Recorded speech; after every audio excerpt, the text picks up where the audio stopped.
자, 반갑습니다. 이번 시간에는 전력 IT 수변 설비 3교시 수업 시간이 되겠습니다. 지난 시간에 했던 책임 분계점과 이익계획에 대해서 잠깐 언급을 하고 수업을 들어가도록 하겠습니다.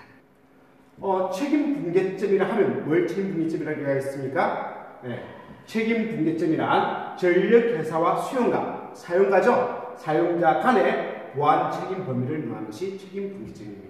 그래서 특고합수전 설비에서는 우리 구내 외에 있는, 구외에 있는 전봇대에 있는 CUS를 책임 분계점이라고 얘기해요.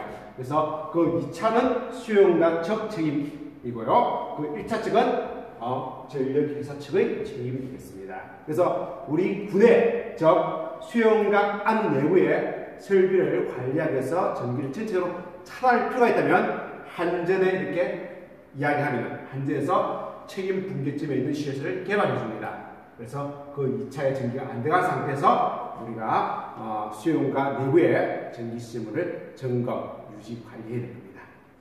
자, 그러면은 이걸 전기를 차단하고 나면은 구내에는 전기가 안 들어가겠죠. 그럼 구내에 들어오는 전기를 차단하는 메인 계획은 뭐라고 얘기할까요? 그걸 우리는 이익 계획이라고 얘기합니다. 그래서 구내에서 조작할 수 있는 메인 스위치, 이것을 우리는 이익 계획이라고 이야기하고, 특고압에 사용하는 이익 계획은 용량이 적을 때는, 즉 300kV 이하일 때는 인터럽트 스위치를 이익 계획으로 사용하고 있습니다. 근데 300kV를 초과하고 1000kV 미만일 때는 ASS를 이익 계획으로 사용하고 있고요. 1000kV 이상일 때는 LBS를 이익 계획으로 채용해서 사용을 하고 있습니다.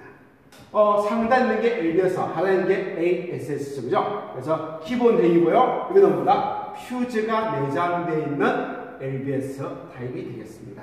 그리고 아래쪽은 ASS인데 5개용 타입이고요. 이거는 옥내에 사용하는 ASS가 되겠습니다.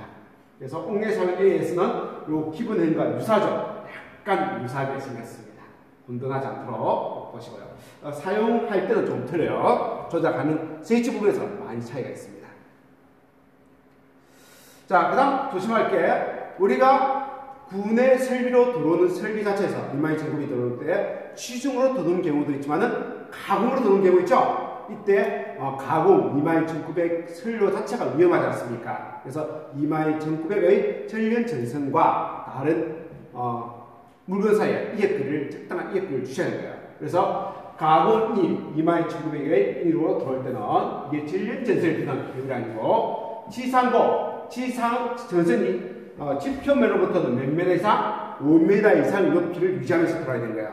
근데 그 전선에 위험 표시를 붙인 경우는 3.5m 이상의 지상구를 가지면서 들어오시면 되는 겁니다. 그리고 건물이죠? 건물이 상부를 지나갈 때는 몇 미터? 2.5m예요. 여러분, 옥상 위로 지나간다? 얼마라고요? 2.5m. 2.5m 하면 여러분들이 서서 뻗었을 때 그 높이를 일반적으로 2.5m로 봐요. 그래서 그 이상의 높이를 지나가야 된다는 거죠. 그 이상의 이끌을 줘야 된다.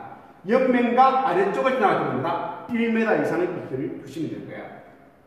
자, 그럼 이런 특고압 지중 전선, 가공이 아니고 지중에 사용하는 전선은 안전하죠, 조금 비교적. 근데 무작정 눈에 안 보인다고 해가지고 오래 쓸 수 있는 건 아닙니다. 그래서 그것이 내구 연한, 권장 내구 연한은 한전에서는 한 30년 정도 지중 케이블 쓰고 나면은 교체해야 된다고 얘기하고, 전기 안전공사에서는 한 20년 정도 쓰고 나면은 지중 케이블을 교체해야 된다고 이야기합니다. 그리고 땅에 묻히는 이 지중 케이블이 다른 약전류 전선과도 이격거리를 둬야 되고요. 몇 cm? 60cm 이상 초과해서 이격을 치게 됩니다. 부득이하게 이 일반 전선하고 특고압 전선이 60cm가 안 넘는다 그러니까 어떻게 됩니까? 그 사이를 내화 격백 장치로 격을 둬야 되는 거예요. 그래서 동일 공간 내에 두면 안 된다는 거죠. 마찬가지로 특고압 지중 전선과 가스관 사이, 특고압 지중 전선관이 지나가고 옆에 가스관이 있다. 이거 사이는 이격거리는 얼마 이상을 유지해야 된다? 1m 초과해서 이걸 지켜야 되는 거예요. 그게 안 논다 싶으면 사이에 내화 격백으로서 분리를 해줘야 되는 겁니다. 그리고 이러한 특고압이나 이러한 전기를 우리는 일반적으로 노출을 하지 않고 큐비클 안에서 많이 사용하고 있죠. 이때 그 큐비클 함의 두께가 정해져 있습니다. 이 큐비클은 어떤 보호 목적도 있지만은 내부적으로 그때 전기 사고가 생겼을 때 아크나 열이 바깥쪽으로 나와서 조작자에게 위해를 주는 걸 방지할 그런 기능도 가져야 되거든요. 그래서 그 두께를 정하고 있습니다. 옥 내용은 1.6mm 이상의 두께를 가져야 되고요. 옥 내용은 2.3mm 이상의 두께를 가져야 됩니다. 자, 그리고 큐비클 내부에 전선이 있습니다. 그래서 우리가 R상 전선, S상 전선, T상 전선이 이런 전선이 큐비클 안에 있다는 거죠. 이렇게 있는 경우, 자, 이 전선과 상과 대지 간에 이때 대지라고 되어 있지만 사실은 이 대지가 아니고 뭐다? 큐비클이 되겠죠? 외암이 될 거예요. 요 외암 사이의 이 글을 의미하고 있습니다. 얼마 이상의 이격을 시키는 게 바람직하다? 21cm 이상의 이격근을 두는 것이 여기에 있는 전기가 외암 쪽으로 빠져나가지 않는다 라고 보는 거죠. 21cm 이상이 되어야 되고, 이 상과 상 사이, R상과 S상, S상과 T상 사이는 23cm 이상의 이격근이 있어야만 이것 사이가 전기가 흐르지 않는다는 거죠. 전력 처리가 된다는 겁니다. 전력 처리가 된다는 겁니다. 이건 추천이고요. 법적으로 최소 이격근은 얼마 이상을 유지해야 되냐? 최소 이격근은 상과 분점 반 사이, 반 사이, 함 사이는 뭐다? 20.5cm. 기술 기준에서 20cm라고 해요. 그래서 21,920cm 이렇게 얘기합니다. 그리고 상과 상 사이는 21.5cm 이상의 이격근을 드린다. 그래서 21,900에서 상과 함 사이 이격근은 몇 cm 하면은 21,900이니까 2 해가지고 20cm 이상입니다. 이렇게 암기하고 있죠.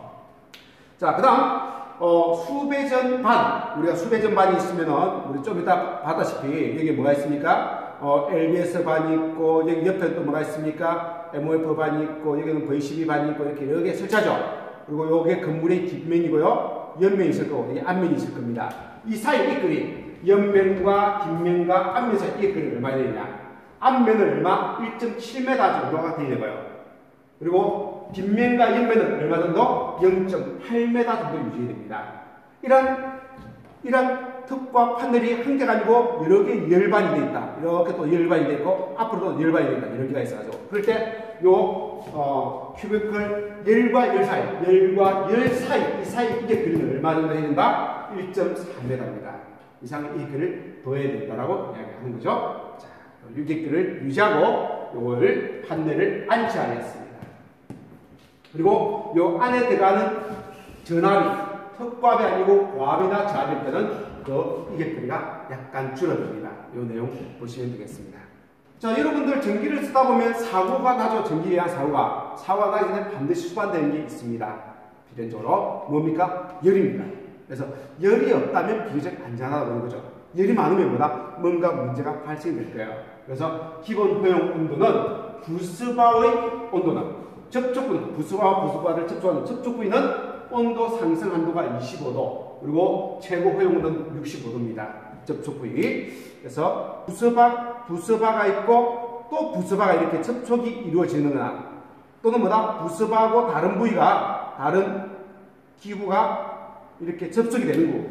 이 접촉 부위에는 그 허용 온도가 몇 도? 온도 상승 한도는 25도, 최고 온도는 65도까지는 괜찮다는 거죠. 그 이상이 되면 문제가 된다. 근데 이 구조 자체, 이 부스바의 구조 자체는 몇 도? 허용 온도는 90도까지는 견딘다. 그 이상이면 문제가 된다. 허용 온도 상승은 50도까지 이렇게 보고 있습니다. 물론 이 부스바를 지지하고 있는 게 뭘 지지하고 있습니까? 이 부스바가 전기가 통하고 있죠. 이 전기가 다른 금속으로 안 가기 위해서 애자로 지지하고 있지 않습니까? 그 애자도 요 허용 온도는 요 온도를 가진다는 거죠. 그 외에 부스바가 아닌 전선, CNCV 전선 같은 경우는 허용 온도가 90도, HIV는 75도, IV에서는 60도까지 허용합니다. 이때 허용 온도 상승이라는 건 뭐냐? 25도라는 건 뭐냐면은 요걸 의미하죠. 허용 온도 상승이라 하면 내가 주위 온도가 만약에 30도다. 근데 요 접촉 부위의 온도가 뭐다? 50도더라. 문제 되는 거예요? 허용 온도 상승 한도는 뭐다? 25도라고 했지 않습니까? 그럼 25도에다가 주위 온도가 30도니까 55도까지 된다는 것이에요. 그죠? 그럼 문제가 안 되는 겁니다. 그리고 만약에 주위 온도가 50도다. 50도인데, 요 전력체 접합부의 온도가 뭐다? 70도가 되더라. 문제가 됩니까? 안 된다는 거죠. 여기 보면은 65도로서 문제가 되는 것처럼 보이지만은 허용온도 상승 안도에서 주요 온도가 50도에서 그 부스바 자체가 온도가 올라간 게 뭐다? 25도까지 올라가니까 75도까지 가준다는 거죠. 그래서 문제가 되지 않는다. 또는 이하 또는입니다. 자, 그래서 그게 바로 뭐다? 허용온도 상승 온도를 의미하고 있는 거예요. 자, 그래서 최고 허용온도 이하거나 또는 뭐다? 그 온도 이상이라도 온도 상승 한도 플러스 주변 온도 이하 이 두 개의 조건 중에 하나만 만족하면 양호, 만족하지 않으면 뭐다? 이상으로 판정을 내리시면 되겠습니다. 자, 사고 사례입니다. 여러분들 이거 뭐가 문제였을까요? 이게 애자예요. 애자 부위예요. 이게 CUS를 잡고 있는 애자죠, 그죠? 애자입니다. 무게가 상당히 무거워요. 근데 그걸 어떤 구조물과 연결하기 위해서 뭐다? 이런 철핀이 꼽혀 있는 거죠. 이 철골조에서 다른 구조물과 연결될 거야. 근데 이 철골조가 오래되면은 녹이 쓸죠. 녹이 쓰면 강도가 떨어지고 그 떨어진 강도 때문에 이 무게 때문에 이 CUS가 지상으로 보다 떨어진다는 거죠. 그래서 사고로 이어집니다. 그래서 10년 이상 사용하다 보니까 노출이 많이 돼서 부식이 생겼다는 거죠. 그래서 지지하고 있는 이 부위에 뭐다 강도가 떨어져서 지어서 아래로 추락했다면 큰 사고로 이어질 수도 있다는 거죠. 그래서 그런 걸 점검해서 그러지 않도록 하십시오. 그래서 불합격했다는 겁니다. 두 번째, 이 내용은 뭐냐면 우리가 이런 걸 입상주라고 해야죠. 입상 케이블. 위에 있는 케이블이 지하로 내려올 때, 지중으로 내려올 때 중간에 그걸 보호하기 위해서 뭐다? 이렇게 입상 보관을 설치해요. 그럼 안에 전선이 들어가 있죠? 이 전선이 뭐다? 피복이 제거돼서 이 입상 보관이 철제예요. 철제하고 붙으면은 이걸 만질 순간 감전되지 않습니까? 그래서 흔히 요 주변에는 사람들이 서 있고 만질 수 있기 때문에 이 시험을 반드시 뭐하게 된다? 접지하게 되는 거예요. 그래서 살짝 보이는 게 이 선이 뭐다? 요 선이 접지선이에요. 접지가 안 되어 있기 때문에 이렇게 안 되어 있는 시험물이기 때문에 접지를 하게끔 해서 접지를 했습니다라는 의미가 되는 거예요. 접지를 하라는 것입니다. 자, 왼쪽 그림이 잘못된 건 뭐가 잘못됐을까요? 자, 턱곽 전련 전선 그리고 LP 애자, 라인 포스트 애자 그리고 위에 뭐다? CUS 책임 분계점에 설치한 CUS죠, 그죠? 그리고 요 밑에 있는 게 뭐다? 지하로 들어가는 뭐다? 턱곽 지중 케이블이 되겠습니다. 뭐가 잘못됐을까요? 이게 잘못됐다는 거죠. 뭐가 빠졌습니까? 요거 피렉입니다. 그래서 가공전선과 지중전선이 만나는 장소에는 뭐다? 반드시 피레기를 설치하게 되어 있습니다. 그래서 피레기가 누락되어 있는 걸 지적을 당했네요. 그죠? 그래서 가공과 지중이 접촉되는 부위에는 피레기를 설치해야 된다. 그래서 이게 빠졌기 때문에 잘못됐다. 이렇게 해야 된다. 이거는 지붕으로부터 특구압용 전련전선까지 이격거리가 몇 m였습니까? 2.5m였죠. 그 이격거리가 안 노는 경우는 이렇게 지붕을 위해서 이격거리를 만들어줘야 된다는 겁니다. 그리고 여기에 사용된 중간선 이게 뭡니까? 라인 포스트죠? 애자입니다. 전련전선을 그냥 지붕에 걸치면은 이 전련전선의 전기가 철제를 통해서 빠져나가지 않습니까? 그걸 막기 위해서 뭐다? 이렇게 애자, 전련 애자로 중간에 지지하게끔 하고 있는 겁니다. 그래서 전체적으로 상부 조연계로부터 전련전선까지 이거를 1.5m 이상을 만들으셔야 돼요. 자, 이게 판넬 내부를 육안으로 보면은 뭔지 모르니까 일화상 카메라를 찍는 거예요. 일화상 카메라를 찍어서 그 내용을 살펴보니까 요 각각 요 포인트의 온도를 읽어보니까 온도가 몇 도? 26, 28, 26이라는 거죠. 그럼 온도 차가 몇 도입니까? 약 2도 정도의 온도 차가 있죠? 맞습니까? 그래서 5도 이상이면 문제가 있는 거예요. 5도 이하면 이상이 없는 겁니다. 그리고 이 판넬의 최고 온도는 31도입니다.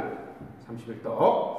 그래서 앞에서 본 것처럼 이 케이블 헤드입니다. 이건 케이블 헤드고요. 이건 뭐다? 접촉점이지 않습니까?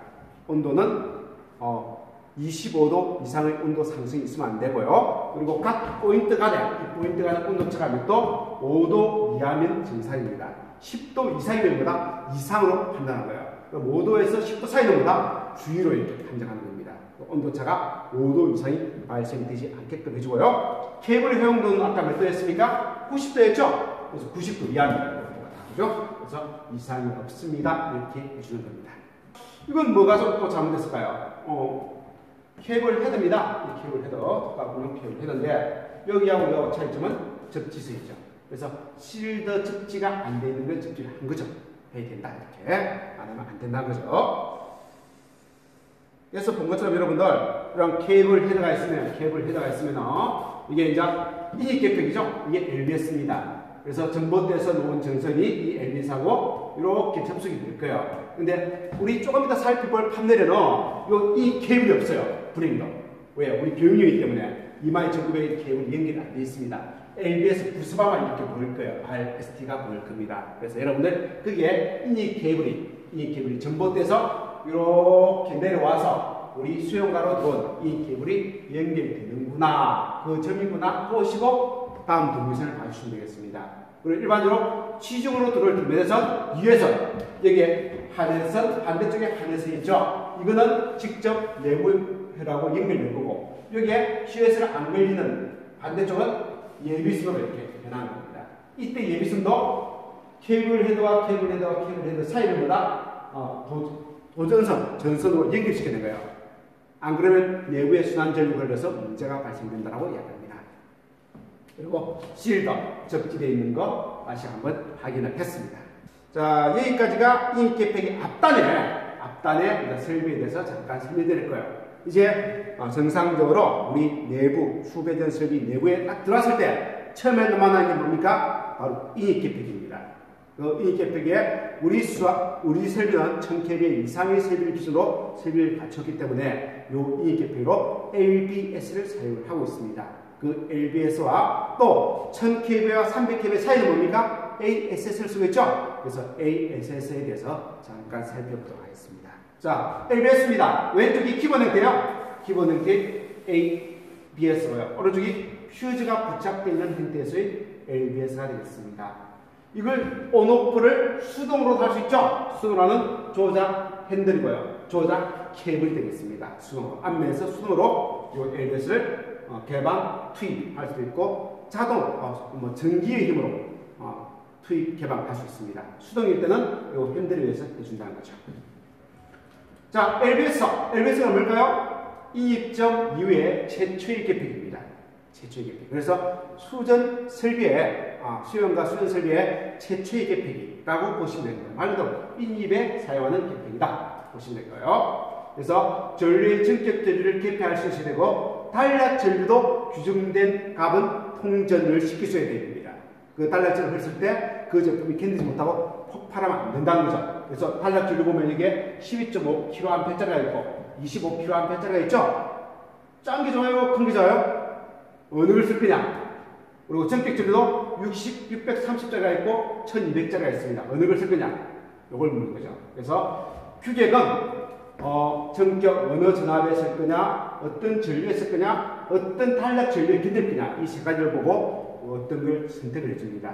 그래서 22,900에 사용하고요. 전격 전류는 이걸 쓸 거냐, 이걸 쓸 거냐는 뭘 가지고, 전격 전류 밑에 있는 것처럼 설비 용량, 배납기 용량을 그래요. 을 사용 전압, 루트상 곱하기 사용 전압 22,900을 나누면은 그게 전격 전류고, 그 전류가 만약에 630 이하면 630짜리 쓰면 됩니다. 630 넘어가면 630A를 쓰면 안 돼요. 그 말은 630A를 설비 용량을 전압으로 나누면은 그 설비에 사용되는 전류가 나오죠. 그 전격 전류가 만약에 630이 아니면 650이었다. 암페어가 나왔다. 그럼 요 계팩이 있으면 된다, 안 된다? 안 된다는 거죠. 요 계팩을 온오프하는 순간 여기 흐르는 전류가 650A의 전류가 이 설비에 정상적으로 흘러갈 수 있다는 거죠. 근데 이 계팩이 접점 용량 얼마? 630까지 견딘다는 거죠. 그럼 그때 650의 전류에 온오프 될 때 발생하는 열에 의해서 접점이 견디지 못하고 녹아난다는 거죠. 그래서 나중에 결국은 이 부분이 파손된다는 거죠. 그래서 얼마짜리 써야 된다? 1200A를 온오프할 수 있는 전격 전류 가지를 써야 된다는 거죠. 그런 의미가 되겠습니다. 그래서 전격 전류 이상의 전류를 가지고 써야 되는 거고요. 그 다음 전격 차단 용량이라는 건 뭐냐? 전격 탄력 전류는 100 나누기 퍼센트 곱하기 기준 용량을 루트 3 곱하기 전압으로 나누면 이게 탄력 전류예요. 그래서 그 탄력 전류가 이 계산한 값이 만약에 14kA 나왔다. 그럼 이 말은 뭐냐면은 탄력이 생기면, 요 2차에 사고가 생기면은, 합선 사고가 생기면은 그때 흐르는 전류가 얼마가 14kA의 전류가 발생되더라고 계산한 값이에요. 그때 요 계피기가 12.5kA를 쓰면 어떻게 되냐? 요 차단 용량이 12.5kA의 전격 차단 용량을 가진 걸 쓰면은, 근데 사고 전류는 14kA짜리가 발생되면 이 사고 전류에 대해서 이 퓨즈는 동작이 안 돼요. 안 되고 가만히 있습니다. 가만히 있는 게 문제가 아니고 결국 뭐다? 터지거나 녹아버리겠죠? 근데 만약에 요 차단기를 이걸 25kA짜리 능력을 가진 걸 사용했다. 그러면은 14kA의 사고 전류가 발생되면 이 계피기는 뭐다? 사고 전류네, 탈락 전류네, 탈값 끊어버려서 전기를 끊어서 회로를 뭐다? 보호해준다는 거죠. 그래서 사고 전류보다 큰 용량을 가진 뭐다? 전격상 용량을 가진 LBS를 사용을 해야 된다. 이런 의미가 되겠습니다. 자, 2차 측에 보니까 전격 차단 전류를 계산하니까 여기 있네요. 용량이고 전압이죠. 1차 측 전압이 22,900. 그래서 계산하면은 요것의 1차 측 전류는 여기 있네요. 용량이. 그래서 용량이 이만큼이고 1차 측에는 전압이 이만큼이죠. 그래서 500kVA 나누기 √3 곱하기 22.9kA, 킬로볼트 하니까 킬로볼트 없어지고 뭐가 나온다? 암페어가 나요. 그 값이 얼마다? 12.6A입니다. 그러니까 이 선에 흐르는 정상적인 전류는 얼마나? 12.6A죠. 그러면 모든 설비는 12.6을 기준으로 그 이상을 흘릴 수 있어야 되는 겁니다. 그래서 여기에 있는 LBS가 12.6A 이상을 흘릴 수 있는 630짜리 훨씬 크죠. 603짜리 LBS를 쓰면 되는 거죠. 근데 그 전류가 만약에 커가지고 700A 나왔다. 그럼 이거 쓰면 안 되죠. 이거 한 단계 위에 LBS를 사용해야 된다는 뜻이 되겠습니다. 그리고 요 카 용량 20카짜리 쓴대요. 요거는 뭘 가지고 설명하냐? 요거는 여기는 없어요. 신무림 재질 걸 보고 설명을 드리겠습니다. 신무림 재질. 자, 신무림 재질과 단략 전류 계산서라는 게 있어요. 단략 전류 계산서는 이렇게 단략 전류가 발생됐다는 뜻이에요. 자, 여기서 한전 5선 임피던스 창원 전력 관리처에서 통보해 준 겁니다. 계양 변전수까지.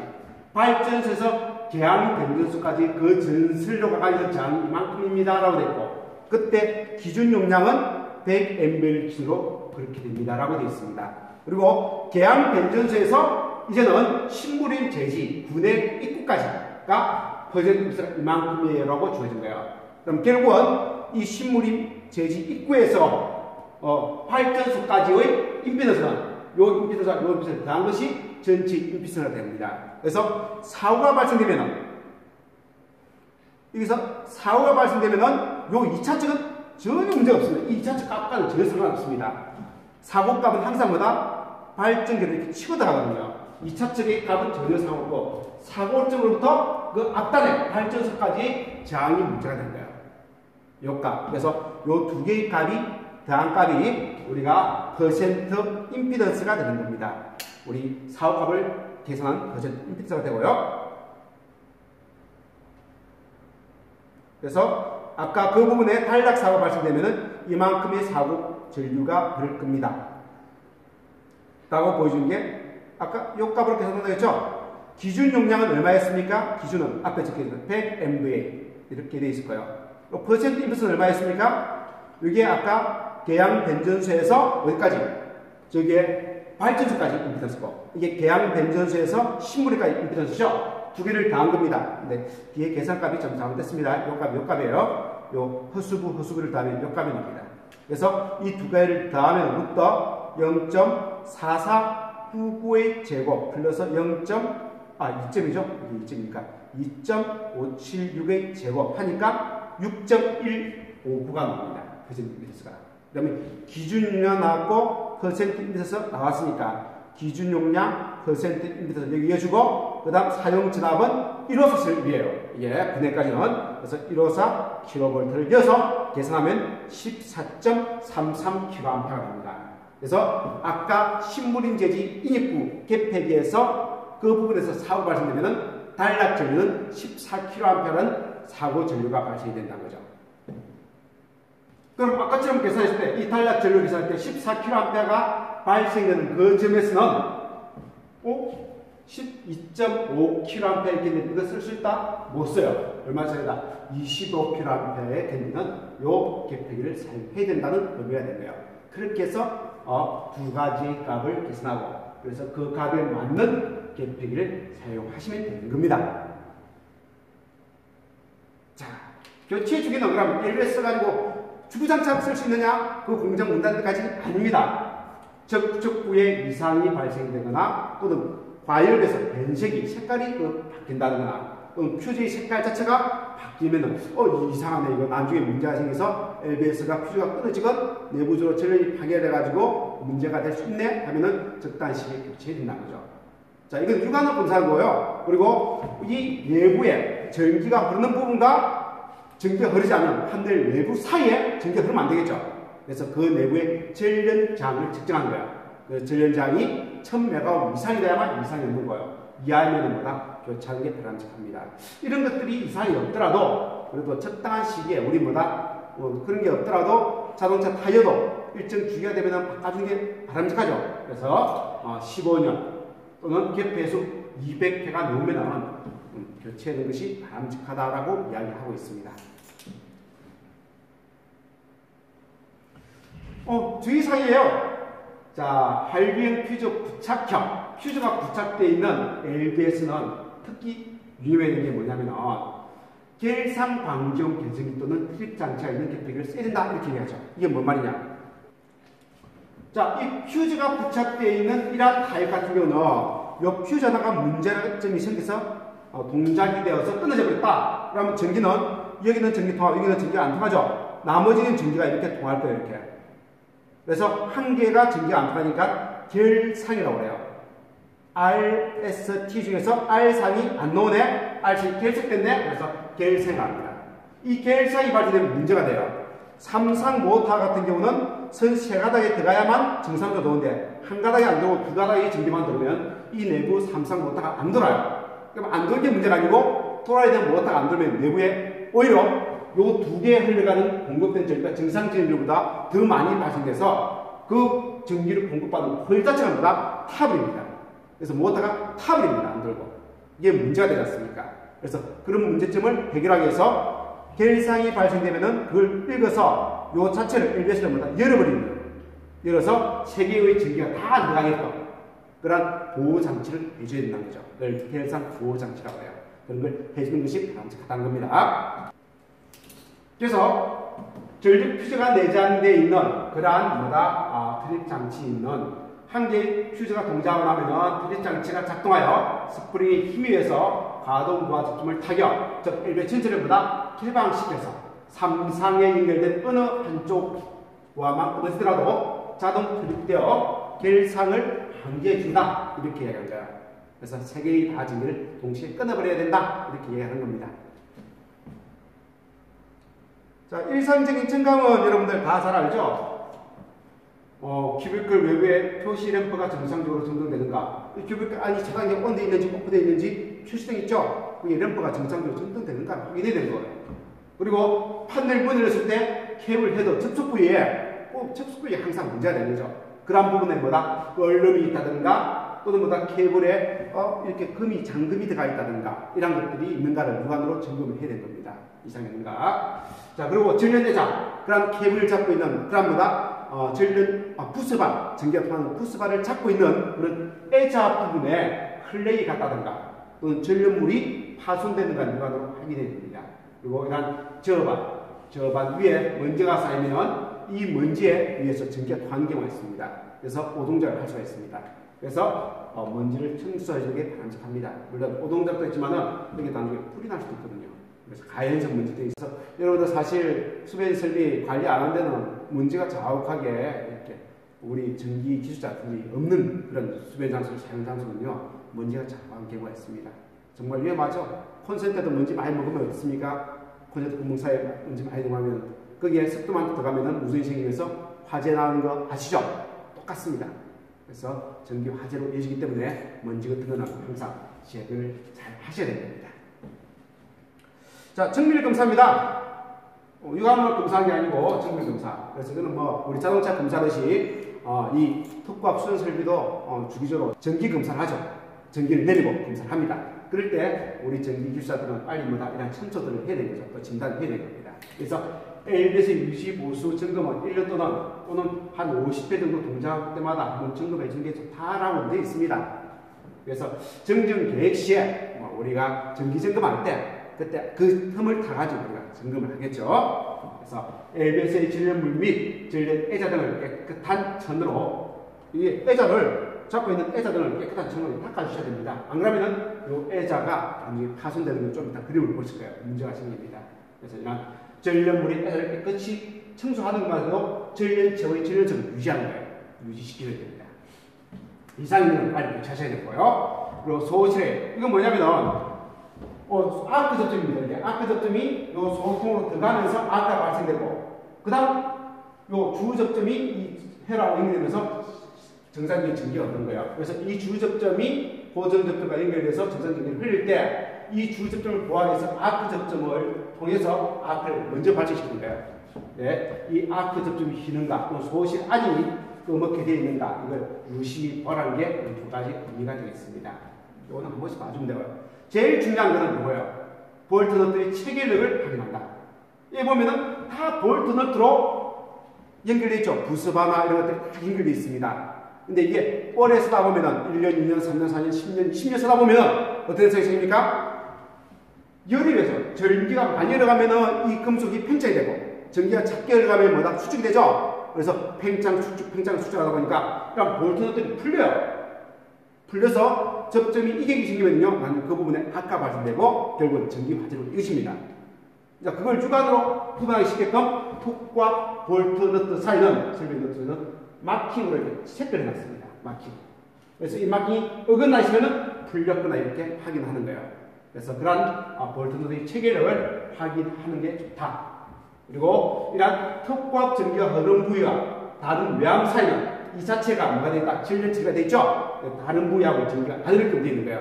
근데 그런 전련장 측정을 해서 그 측정값이 100메가 이상이면 이상을 물고, 이하면은 뭐다? 이 기계 자체의 전련성이 깨졌다라고 보고 교체해줘야 된다는 거죠. 자, 요거는 어떤 점검사기냐?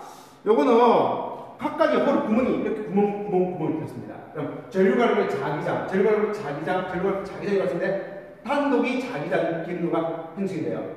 그럼 자기장이 있으면 거꾸로 그 전류가 자기장으로 바뀌듯이 자기장이 또 전류를 바뀌어요.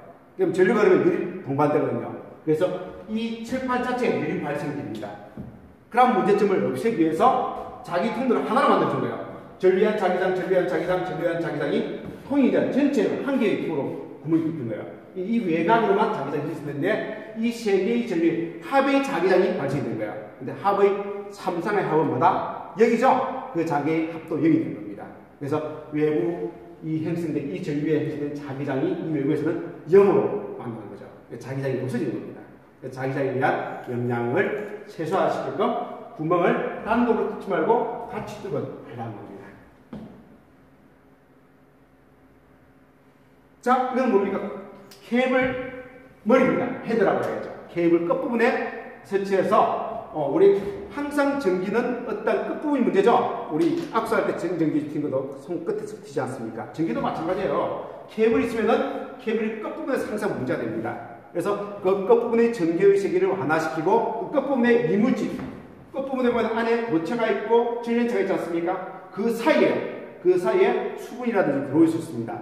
끝부분이니까. 요 전련체, 비닐로 방수 처리가 되어 있지만 작은 단면적은 방수 처리가 안 되어 있지 않습니까? 그 사이로 물이 들어올 수 있다는 거죠. 그래서 그러한 수분 침투 방지라든지 전기의 세기를 완화시키기 위해서 케이블 헤드를 설치해요. 근데 이렇게 인사 잘하는 케이블 헤드 같은 경우는 인사는 잘하지만은 스트레스를 얼마나 많이 받겠습니까? 그래서 이 부분이 전기의 세기가 완화된 게 아니고 집중됩니다. 그래서 이 부분에 전기의 세기에 의해서 케이블 헤드의 질량이 하게 되겠죠? 그럼 문제를 이어지는 겁니다. 그래서 항상 자존심을 세워야 됩니다. 그래서 일직선을 만드시고 혹시 숙여야 되는 부분이 있으면 고압이나 전선을 가지고 굴곡을 만들어서 이렇게 처리하는 것이 바람직하다는 거죠. 그래서 케이블 헤드는 자존심을 세워줄 수 있고 바닥에 주셔야 그 부분에 전기의 시기를 정상적으로 이 케이블 헤드가 완화시킬 수가 있는 겁니다. 자, 이건 뭡니까? 자, 애자죠? 애자 부분입니다. 그래서 이거 애자 안에 전기가 통하고 그 전len체입니다. 근데 애자가 딱 보니까 균열 상태가 이렇게 힘이 불량하죠. 이게 정상적인 상태입니다. 이럴 때는 요 안에 있는 전기가 바깥으로 나오기 좋다는 거죠. 이런 것은 뭐다? 아이를 교체해 주는 것이 바람직하다. 케이블 헤더의 애자를 직접 찍은 거네요. 자, 볼트 너트의 체결에 의한 불량사고 아까 앞에서 한번 언급을 했는데 이 볼트 너트 꽉 안 좋았다는 겁니다. 꽉 안 좋았어요. 뭔 말이지? 다음 장 사진 한번 볼게요. 이 말이에요. 우리가 볼트 너트를 3개 다 꽉 조았죠? 사진 찍어보니까 이건 열이 많이 받아요. 요소 엄청 많이 받았어요. 그럼 이거는 꽉 조였다? 꽉 안 조였다? 안 조였다는 겁니다. 그래서 이렇게 열이 많이 축축이 발생되고 그래서 요 온도점, 요 점의 온도를 적으니까 120도, 160도. 나머지 요 두 개는 37도인데 120도예요. 이건 문제가 생기죠. 열에 의해서 뭐다? 결국은 어떤 문제가 생긴다? 이렇게 된다는 거죠. 열에 의해서 약한 건 뭡니까? 전련, 도체보다는 뭐다? 전련체죠. 전련체. 비닐로 되어 있는 전련체, 비닐 전련 전선이라는 전련체입니다. 이게 그 열에 의해서 뭐다? 이렇게 녹아버리죠. 녹다 못 녹아서 불까지 나옵니다. 전기 화재로 이어진다는 거죠. 그런 것들이 사고를 모한 것이 이란 부위가 되겠습니다. 이란 부위가. 그래서 요즘은 이제 법이 강화돼가지고 이런 걸 일화상 카메라로 정기적으로 점검해서 그걸 남기도록 되어 있죠. 딱 찍어보면 딱 나오지 않습니까? 그렇게 되어 있습니다. 자, 그래서 특정 부위의 온도차가 몇 도? 5도 미만일 때는 정상이고 5도에서 10도까지는 고주의, 10도 이상이면 이상, 10도 이상 온도차가 생기죠? 문제 되어 있습니다. 그리고 요거 확인하고 또 이러한 접촉 부위에 견딜 수 있는 온도가 딱 정해져 있죠? 모선은 얼마고 케이블은 얼마고 정해져 있습니다. 그걸 또 초과하면 되겠죠, 그죠? 두 가지를 보고 이상이 있는지 없는지를 판단해 주시면 되는 겁니다. 이건 또 뭡니까? 요 밑에는 이게 뭡니까? 부스바죠. 전기가 통하는 전련 전선이 아니고 부스바입니다. 이 전기를 통하는 부스바. 이 부스바에 전기 22,900이 걸려있고 이거는 철판이에요. 이거 사이에 전기 통하면 된답니다. 안 되니까 사이에 애자로 있는 거예요. 애자. 그래서 앞에 이야기한 것처럼 상과 뭐다? 판 사이는 이 격근이 몇 cm? 20cm 이상의 격근을 줘야 되는 거죠. 그래서 이 애자의 높이가 20cm 이상의 높이를 가진 특과 애자로 지지하고 있는데 이 애자 표면에 탄 흔적이 있습니다. 이게 왜 탔습니까? 여기 있는 전기가 이 금속을 통해서 땅으로 방전된 거죠. 이 표면이 전륜이 아까 20cm 이상이 괜찮다면서요? 전륜이 잘 되어 있는 경우는 괜찮다는 거죠. 근데 이 표면에 뭐가 먹습니까? 먼지가 먹지 않습니까? 쇳가루등이 표면에 붙으면 이제 이거와 이 사이가 떨어진 게 아니고 전기로 연결된 거하고 똑같다는 거죠.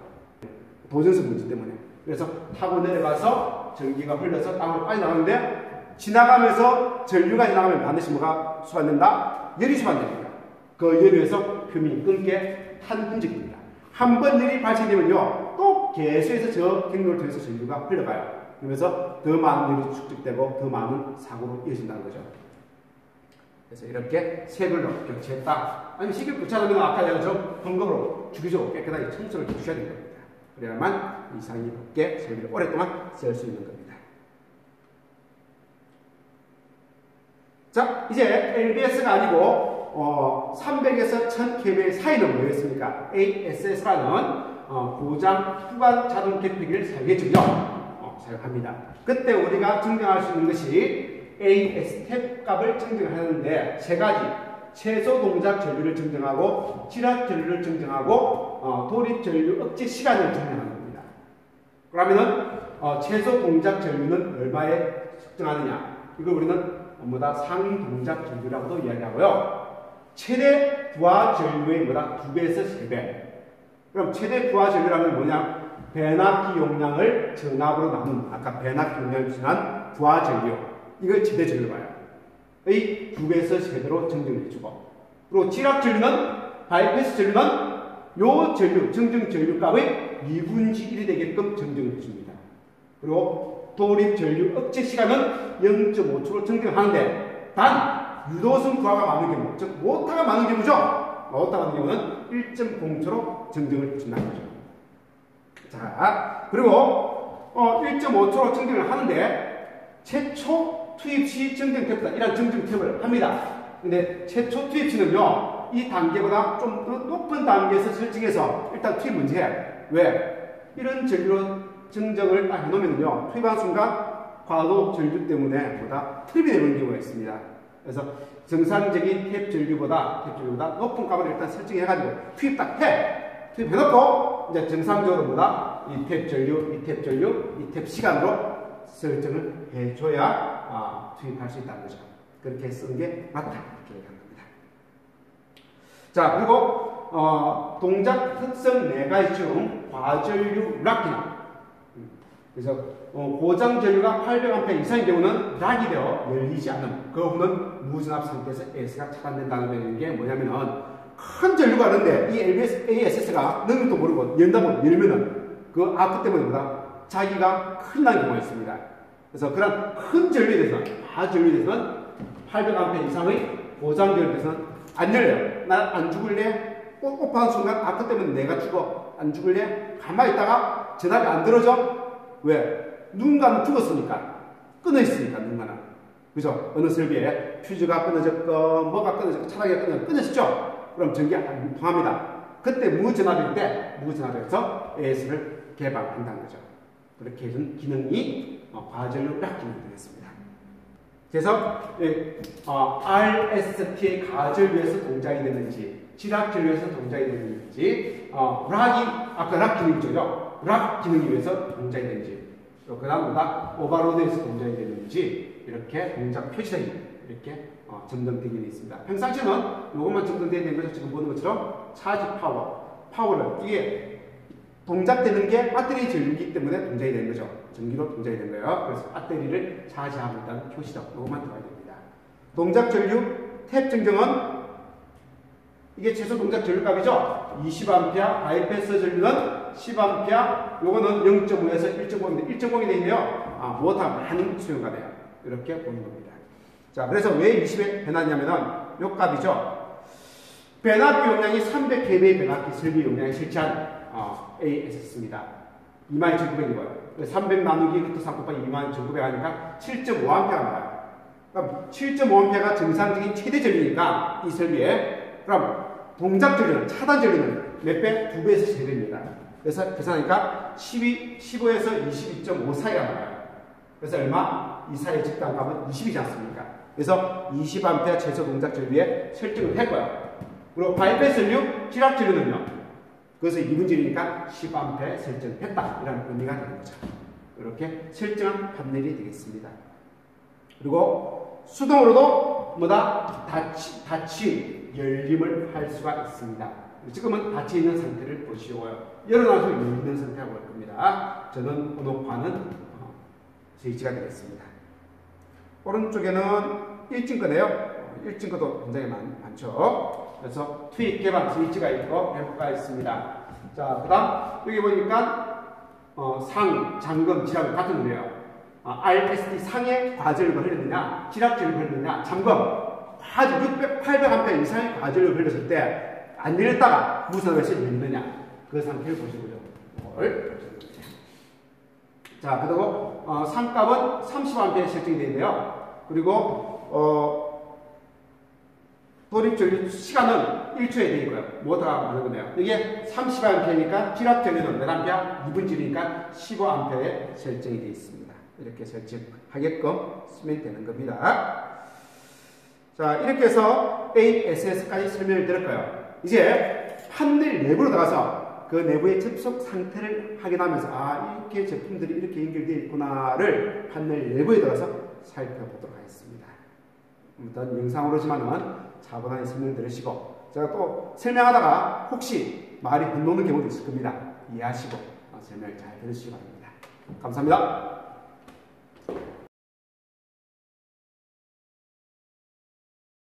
과 케이블이 요 모선하고 연결이 될 겁니다. 그건 생략되어 있고요. 요 모선과 판넬을 전련을 해주는 전련 애자가 의해서 전련이 되어 있고요. 요 모선에서 공급받은 전기를 요 2차 측에 있는 LBS로 공급을 하네요. LBS 1차측 전원 단자가 되고요. 여기에 소호 노즐입니다. 소호 노즐. 요 소호 노즐의 용도는 요 1차측 전기를 2차측으로 이게 고정되어 있는 거죠. 2차측으로 전달하기 위해서 가동 접점이 이렇게 연결되면은 전기가 전달이 될 겁니다. 근데 요 가동 접점에 보니까 두 개의 접점이 있죠. 이게 주 접점이고요. 이게 아크 접점이라고 이야기해요. 아크 접점. 그래서 요 접점이 요 내부 혈하고 연결되면서 주 접점하고 연결되면서 전기가 공급이 되는데 그때 온오프하는 과정에서 뭐가 됩니까? 아크가 발생되죠. 그 아크에 의해서 이 접점이 손상되는 걸 방지하기 위해서 이게 아크 접점이 먼저 요 소호 노즐을 통해서 내부를 통해서 먼저 연결돼요. 뒷면에 있는 접점과 먼저 연결됩니다. 그럼 아크가 먼저 발생이 됐기 때문에 주 접점이 닿더라도 아크가 발생하게 되겠죠. 그죠? 그래서 주 접점을 보호해주는 역할을 하고 있습니다. 그래서 보시는 것처럼 몇 번 동작을 하니까 요 아크 접점이 이렇게 새kam게 때가 묻었죠. 이것이 소호 노즐을 통해서 이렇게 연결되면서 그 안에서 아크가 먼저 발생이 되고 그래서 요 밑에 연결되는 요 주접점 부를 보호해주는 아크로부터 보호해주는 역할을 하고 있습니다. 1차측 전기를 전달받아서 요렇게 해서 요걸로 공급이 되겠네요. 요 2차측 보니까 이제 퓨즈가 달린데 이걸 한류 특보합 퓨즈라고 이야기합니다. 한류형이에요. 자, 여기 보니까 톡 튀어나왔죠? 이게 뭐냐면은 이 퓨즈가 융단, 즉 동작이 돼서 끊어지고 나면은 요 표시기가 톡 튀어나와요. 동작 표시기라고 이야기합니다. 요 부분이 튀어나와서 안에 있는 요 부분을 때리겠죠? 때리면은 지금 보다시피 이거 하나만 움직이는 게 아니고 같이 이렇게 움직여요. 같이. 그래서 요 밑에 있는 요 장치에 의해서 요 LBS를 다시 차단시키는 역할을 하는 거예요. 그래서 계열사항에 의해서 한 개의 퓨즈만 끊어지더라도 요 LBS를 열어서 계열사항에 대한 보호 대책으로서 이걸 만들어 놓는 겁니다. 퓨즈가 끊어질 때 하나만 나머지가 이게 차단이 안 되면은 두 개가 계속 공급이 되고 있겠죠. 그럼 계열사항이에요. 그래서 이게 하나가 끊어지면은 총의 놀이새처럼 객발을 하게 돼요. 탁 때리면서 그 때문에 LBS를 드립시켜서 전기를 아예 끊어버리는 역할을 하는 겁니다. 퓨즈가 융단되면 퓨즈 스트라이커 핀이 인출돼가지고 저 퓨즈 융단 트립 장치를 이렇게 밀어줘요. 스트라이커 핀이 밀면은 일괄 이렇게 LBS가 개방되게끔 되어 있습니다. 자, 여기에 이제 고압 한류 퓨즈고요. 이 퓨즈를 거쳐서 저 위에 빨간 모선, 파란 모선, 검은 모선, RST의 모선을 통해서 옆쪽 판넬로 쭉 가고 있습니다. 이게 턱과 모선이고요. 근데 가는 도중에 보니까, 여기 보니까 이 한 개 뭐가 달려있네요, 요거. 땅으로 연결된 겁니다. 여기에 22,900의 전압이 걸려있기 때문에 이게 땅하고 연결되면 안 돼요. 그럼 요 중간에 있는 요 물체가 뭘까? 이게 피력이에요. 요 위에 부분과 아래 부분은 전력이 되어 있습니다. 평상시에는. 하지만은 뇌전기나 또는 개폐 서지 이란 큰 전기가 전류나 전압이 공급이 되면 요 놈이 도통을 합니다. 도통해서 여기 있던 전기를 땅으로 빼주는 거야. 그리고 그 전기가 다 지나가고 나면 다시 닫아서 상용 전기가 여기로 빠져 못 나가고 2차측 부하 쪽으로 가게끔 하는 겁니다. 꼭 뭐하고 가냐면은 고압 배관 안에 보니까 중간에 안전벨 해가지고 일정 압 이상이 되면 칙 빠지죠. 빠졌다가 또 압이 내려가면 다시 원상 복귀하죠. 그래서 있는 압을 일정 압을 유지해주는 안전벨브와 같은 역할을 한다고 여러분들이 생각하시면 되겠습니다. 자, 그리고 저기에 케이블 하나 보이죠? 요 케이블은 뭐냐면은 요 LBS를 수동으로 조작하기 위한 조작 케이블이 되겠습니다. 자, 그리고 앞면에 요 부분 케이블 보이죠? 이거는 저 전면에서 판넬의 전면에서 조작 스위치 위에서 또는 원방 제어 위해서 이 LBS를 투입 또는 차단하기 위한 조작 케이블이 되겠습니다. 이거 내부에 시퀀스가 구성되어 있습니다. 모터도 연결되어 있고 시퀀스가 구성돼서 그 시퀀스의 요 신호선에 의해서 동작을 투입 또는 차단 또는 그 상태를 외부로 보내주는 역할을 하는 겁니다.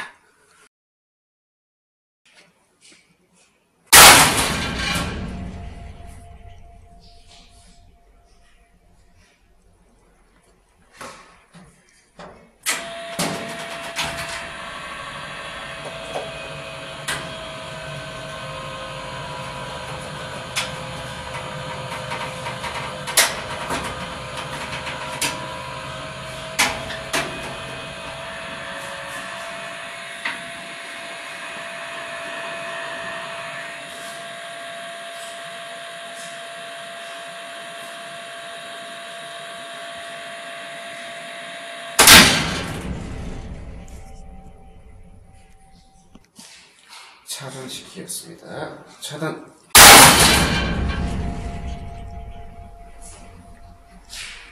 자, 투입시킵니다. 스프링의 상태를 잡아보십시오. 투입.